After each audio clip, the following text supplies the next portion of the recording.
Soy el abogado Rolando Vázquez. Bienvenido a un nuevo episodio de Abriendo Fronteras Podcast. Hoy vamos a hablar de un tema muy en particular sobre los casos de la gente que llega a los Estados Unidos, somete un asilo y luego regresan a su país de origen o salen del país en general. Y luego después de estar fuera, quieren entrar de nuevo o entran de nuevo y quieren pedir asilo de nuevo. Vamos a hablar de eso. Tenemos a alguien muy especial, alguien muy especial de la firma. Vamos a conversar con él sobre su situación y cuál fue el desarrollo de su caso. Estos casos cuando alguien viene y somete un asilo y quiere salir del país, tienen que primero pedir retirar el caso de asilo de UCIS o tienen que pedir un permiso de viaje. Si no hacen ninguno de estos dos y salen, automáticamente abandonan su caso de asilo. Queriendo decir que si en el futuro entran, tienen que someter un nuevo asilo dentro de un año.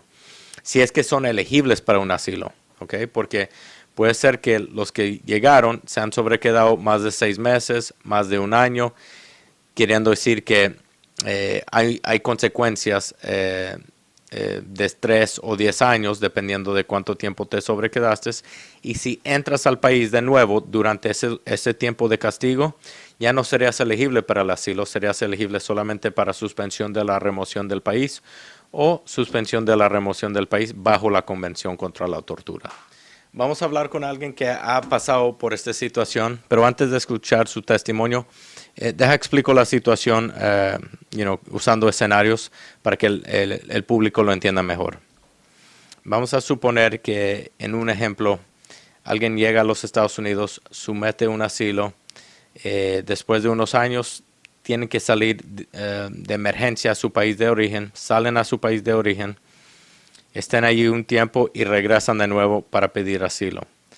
En ese momento tienes que pedir un asilo de nuevo si no pediste un permiso de viaje o si realmente si lo retiraste, igual tienes que someter un asilo de nuevo. Si entras de nuevo sin el permiso de viaje, también hay que someter un nuevo asilo dentro de un año.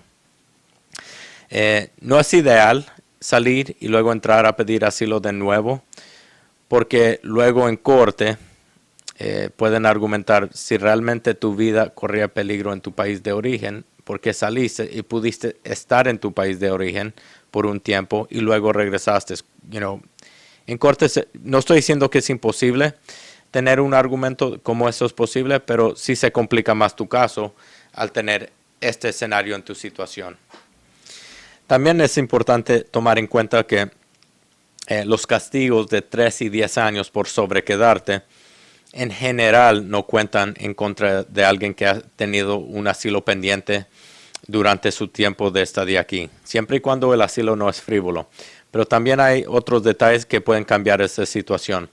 Igual, si tú estás en una situación donde has estado en los Estados Unidos, sales del país y luego entras de nuevo a someter un asilo de nuevo, busca un abogado con mucha experiencia para analizar tu situación, porque puede ser que es diferente a otra persona.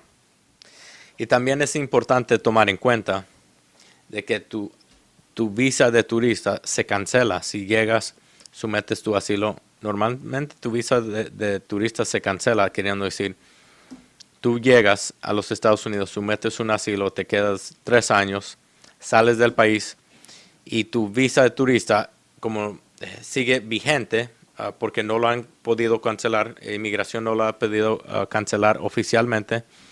Al querer entrar, el oficial lo puede revisar y decir, no, tú estuviste aquí 3 años la otra vez, sometiste un asilo, te voy a mandar a un centro de detención si es que tú me estás pidiendo asilo en este momento aquí en el aeropuerto.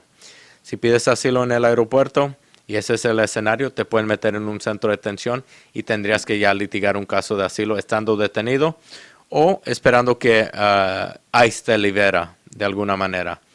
Porque los que están en esa situación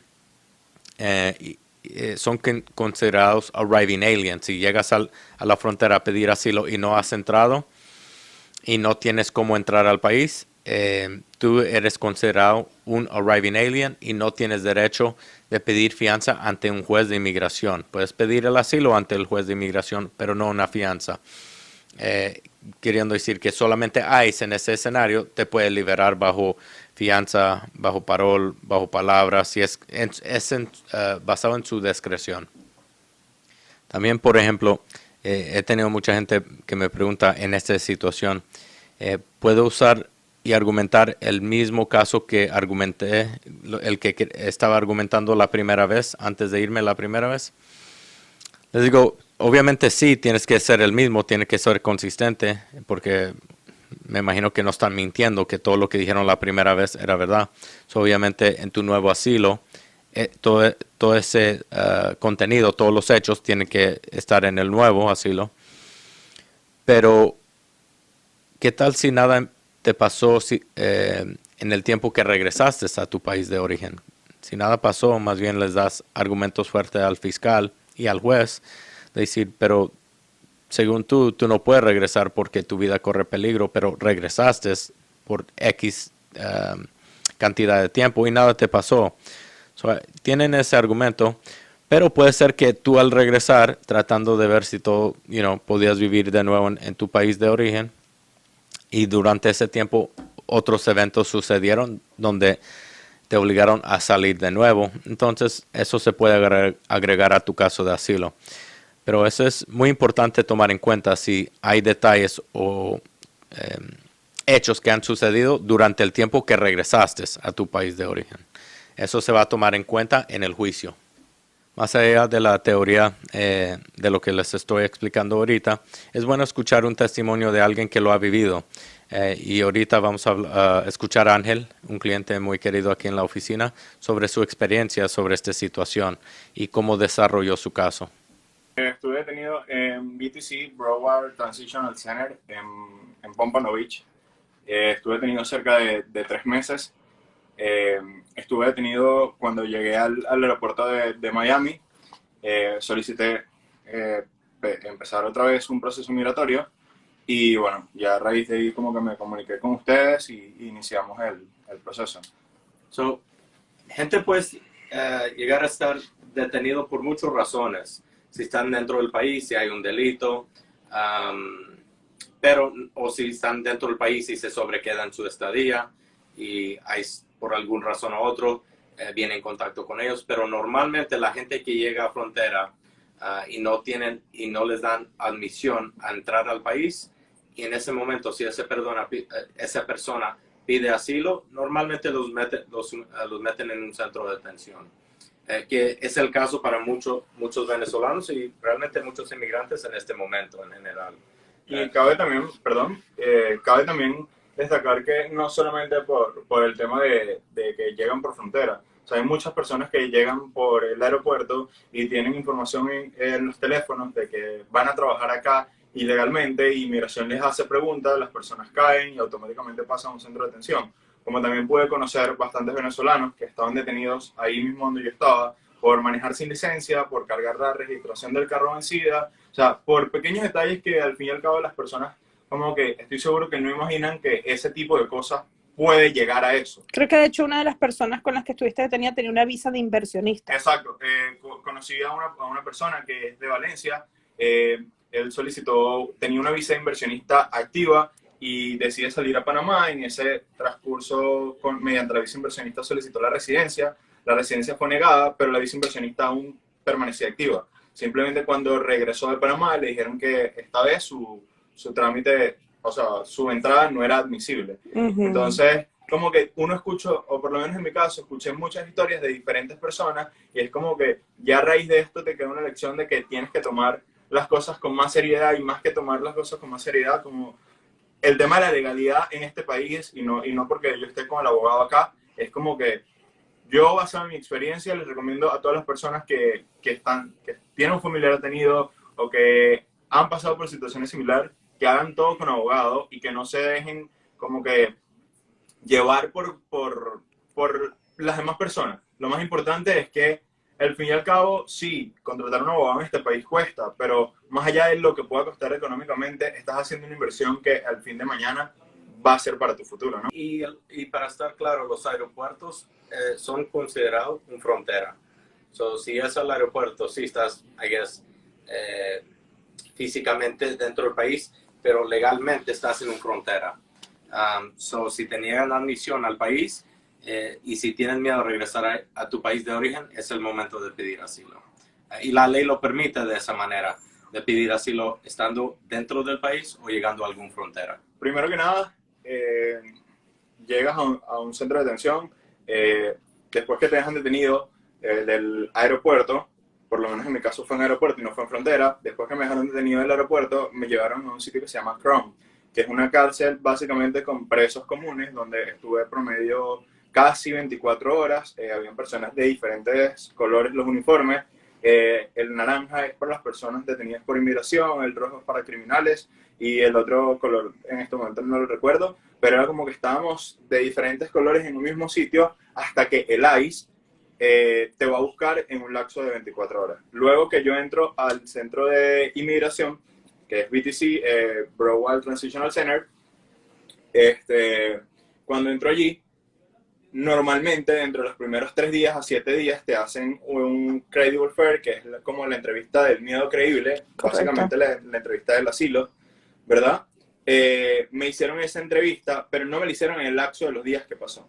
Honestamente, en mi caso, que yo creo que todos los casos de inmigración son diferentes, y por lo menos puedo hablar basado en mi caso, es que cuando me hicieron la entrevista al miedo creíble, no me la hicieron ni a los 3 ni a los 7 días, sino me la hicieron a los 14 días. Y yo preguntaba que por qué no me han hecho la entrevista, y todo se basa en que cuando tú entras a un centro de detención, tú tienes a un oficial de deportación, que es la persona que va a pelear a favor del gobierno para que tú no logres ingresar a los Estados Unidos. La persona que se va a encargar como de que básicamente tú no puedas entrar acá, ¿correcto? Cuando me asignaron el oficial de deportación, mi oficial de deportación tenía un apellido en especial, ¿correcto? En ese momento, después que a mí me aprueban el Credible Fair, que es la entrevista del mío creíble, yo decido contactar a Rolando para poder empezar mi proceso. Cabe destacar que si tú estás en un centro de inmigración y no tienes la respuesta del Credible Fair, no, o sea, es recomendable que tengas un abogado para el Credible Fair, porque va a ser la persona que cuando tú des fechas, cuando tú des datos, cuando el abogado es la persona que va a poder estar ahí como un testigo para poder tomar nota de lo que tú estás diciendo, y a la hora que te vayan a defender en el caso de asilo, y al abogado tener una base de qué es lo que tú estás diciendo en la entrevista, ¿no? Bueno, ya después de eso, me asignan un oficial de deportación y él tenía un apellido en particular. El abogado mandaba todos los documentos al email de ese deportador, y mi deportador tenía un apellido en especial y había otro deportador con el mismo apellido. Entonces, no salía el nombre, y cuando mandaban mis documentos, le llegaban a la otra persona y la otra persona se hacía el desentendido. ¿Qué pasó con esto? Mi proceso fue mucho más tardío, o tardó muchísimo más que un proceso común y corriente, ¿no? El tema de lo del centro de deportación es que, por lo menos en BTC, en Broward Transitional Center, es un centro de atención privado, donde afeitadora, jabón y todas las cosas que tú necesites de uso personal las tienes que comprar. Hay muchas veces que tú vives experiencias, o sea, a mí me pasó, y algo que no comenté corto para ya concretar acá, en el aeropuerto, cuando a mí me detuvieron y me dejaron, antes de pasarme Chrome, en el aeropuerto me dejaron cerca de 24 horas. A mí me detienen como a las 5 de la tarde, y como a las 6, 7 de la mañana del día siguiente yo tenía hambre y pedí comida, y la persona me dijo, si no te callas, te vamos a mandar a tu país. ¿Sí? O sea, son cosas que de verdad suenan exagerados, pero no son nada exagerados, y es como que, ¿para qué voy a contar esto después? ¿Me explico? Okay. O sea, como que ya me frustré con esto y no quiero seguir, y yo pienso que algo que uno tiene que hacer es tomar las cosas como experiencia. Pregúntame a mí, Ángel Alfonso, si el día de hoy yo salgo de mi casa sin licencia. No existe. No pasa. Entonces es como que ya esto me quedó de lección, y más allá de eso es como que ya el día de hoy siento que esto me tiene que servir a mí de experiencia para facilitarle la vida a otras personas. Yo teniendo asilo acá, 3 años con mi asilo, irme a Venezuela por la situación de mi mamá, devolverme y estar acá el día de hoy, todo el mundo me decía que si yo estaba loco, pero no es que esté loco. Seguí el proceso, me asesoré, lo hice de manera legal, lo hicimos en el momento que se tenía que hacer y a pesar de todas las adversidades, estuvo acá. Entonces es lo que realmente les digo a todos ustedes.